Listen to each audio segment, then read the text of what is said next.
दूत को भेजने की व्यवस्था करता हूँ। तत्काल राजगुरु वशिष्ठ ने सिद्धार्थ, विजय, जयंत तथा अशोक नंदन नामक चतुर्दूतों को बुलवाकर आज्ञा दी कि शीघ्र कैकेयी जाओ और मेरा ये संदेश भरत और शत्रुघ्न को दो कि तुम्हें अत्यंत आवश्यक कार्य से अभी अयोध्या बुलाया गया है। ध्यान रखो कि वहां पर राम, लक्ष्मण और सीता को वन भेजने का या महाराज की मृत्यु का वर्णन कदापि मत करना। कोई भी ऐसी बात उनसे मत कहना जिससे उन्हें किसी अनिष्ट की आशंका हो या उनके मन में किसी भी प्रकार के अमंगल का संदेह उत्पन्न हो।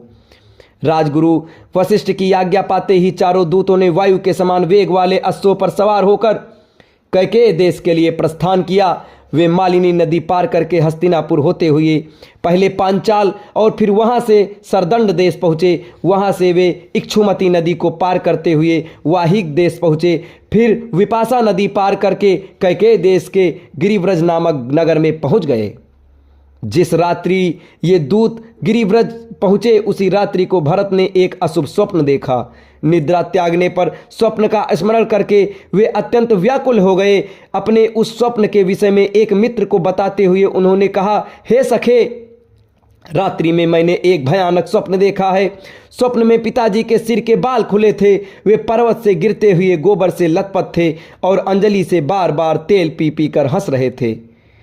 मैंने उन्हें तिल और चावल खाते तथा शरीर पर तेल मलते देखा है। इसके बाद मैंने देखा कि सारा समुद्र सूख गया है, चंद्रमा टूटकर पृथ्वी पर गिर पड़ा है। पिताजी के प्रिय हाथी के दांत टूटे हुए हैं।